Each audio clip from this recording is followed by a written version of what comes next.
स्वामी के चरणों में कोटि कोटि वंदन करने के पश्चात जगत छाधिपति व्याख्यान वाचस्पति उग्र विहारी वचन सिद्ध साधक 12वें पट्टधर आचार्य प्रभु श्री पार्श्व चंद्र जी महाराज साहब गुरु तपस्वी उपाध्याय प्रभु श्री गुणचंद्र जी महाराज साहब मेरे अनंत आस्था के आयाम मम जीवन उद्धारक परम पूज्य गुरुदेव डॉक्टर श्री पदम चंद्र जी महाराज साहब के चरणों में कोटि कोटि वंदन करते हुए सभी गुरु भगवंतों के चरणों में वंदन करती।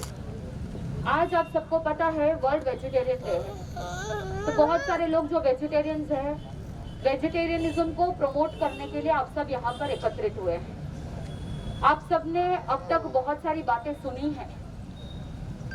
एक बात हम कहना चाहेंगे कि जो पर्यावरण सुरक्षा की बात हम सब करते हैं तो उसके अंदर आपको ये पता होना चाहिए कि जो ग्रीन हाउस इफेक्ट के बारे में बात करते हैं या ग्लोबल वार्मिंग के बारे में बात करते हैं, आपको पता है पहले जो टेम्परेचर हुआ करता था उससे कई गुना ज्यादा टेम्परेचर बढ़ गया है। तो जितना आप प्रदूषण के बारे में बात करते हैं कि गाड़ियां रोड के ऊपर बहुत ज्यादा हो गई है, प्रदूषण बहुत ज्यादा फैल रहा है, हम आपको बता दें कि सर्वे ये कहता है कि जितना प्रदूषण ट्रांसपोर्टेशन की वजह से या दूसरी चीजों की वजह से हो रहा है उससे कई गुना ज्यादा लाइफ स्टॉक फार्मिंग की वजह से हो रहा है, क्योंकि जो ये एनिमल एग्रीकल्चर होता है यानी पशुओं का जो एग्रीकल्चर हो रहा है, फार्मिंग हो रहा है, उस लाइफ स्टॉक फार्मिंग की वजह से बहुत ज्यादा प्रदूषण होता है पर्यावरण का। और साथ में जो ग्रीन हाउस एमिशन गैसेस होते हैं जिसकी वजह से हमारा जो ये ओजोन लेयर है वो ओजोन लेयर डैमेज हो रहा है। पुराने जमाने में बारिश के पानी को क्या करते थे, रेन हार्वेस्टिंग करते थे और वो पानी बहुत शुद्ध होता था और पुराने जमाने में बारिश के पानी को साल भर तक के लिए स्टोर करते थे। लेकिन आज के जमाने में बारिश का पानी भी सेफ नहीं है क्योंकि प्रदूषण इतना ज्यादा है, ग्रीन हाउस एमिशन गैसेस इतने ज्यादा है कि वहाँ बारिश के पानी के अंदर भी एसिड्स होते हैं, एसिड रेन्स होते हैं। तो कहने का आशय यही है कि आप जिस तरह से जीना चाहते हैं ठीक वैसे ही हर एक जीव भी जीना चाहता है, चाहे वो पशु हो पक्षी हो, हर एक प्राणी भी जीना चाहता है, हर एक प्राणी का अधिकार है। तो अगर इकोसिस्टम में बायोडाइवर्सिटी को मेंटेन करना है, अगर पर्यावरण के अंदर एक बैलेंस मेंटेन करके चलना है, आने वाली पीढ़ी को सुरक्षित रखना है। आप देखते हैं जन्मे हुए बच्चे के अंदर बहुत सारी बीमारियां आ रही है, जन्मे हुए बच्चे का हार्ट डैमेज है, ब्लॉक्स है और बहुत से ऐसे बच्चे हैं जिनके हार्ट के अंदर जो आर्टरीज वेन्स होने चाहिए वो मिसिंग हो जाते हैं। बहुत से बच्चों में जन्मते ही कुछ ऑर्गन्स मिसिंग हो जाते हैं। ये सब क्यों हो रहा है? क्योंकि न्यूट्रिशन अच्छा नहीं है। अगर न्यूट्रिशन अच्छा नहीं है तो व्यक्ति के अंदर डेवलपमेंट नहीं हो पाता है। तो इसीलिए ज्ञानी जन यही कहते हैं कि आपका अगर भोजन सात्विक रहता है तो आपका जीवन भी सात्विक हो सकता है, आपके शरीर की रचना भी व्यवस्थित हो सकती है। अगर प्रकृति के साथ छेड़छाड़ करते हैं तो प्रकृति को भी पता है कि आपके जीवन के अंदर किस तरह से प्रलय लाना है। So there is a balance.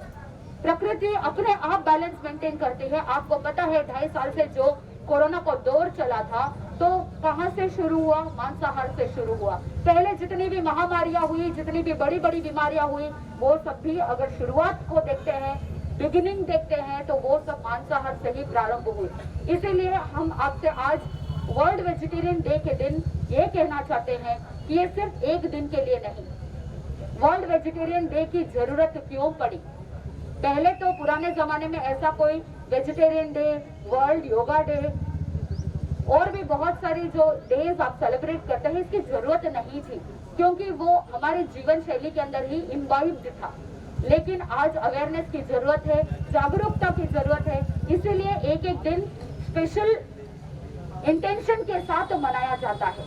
तो आज आप जो शुरुआत करेंगे, हम आपसे एक और बात विनती करना चाहते हैं, सिर्फ भोजन के अंदर शाकाहार नहीं, आप जो कॉस्मेटिक्स, आप जो प्रोडक्ट्स यूज करते हैं उसमें भी आप ध्यान रखें कि कहीं आप एनिमल स्लॉटर की वजह से यानी प्राणी की हिंसा की वजह से आपके शरीर की जो सुंदरता आप बढ़ाना चाहते हैं, कहीं आपकी सुंदरता के पीछे किसी की हत्या तो नहीं है। आप जो टेस्ट के लिए जो चिप्स वगैरह वगैरह जो भी चीजें खाते हैं टेस्ट के लिए, कहीं आपके जबान को, आपकी जीभ को टेस्ट देने के लिए किसी और की जबान तो नहीं काटी है, आपको स्वयं को चिंतन करना है।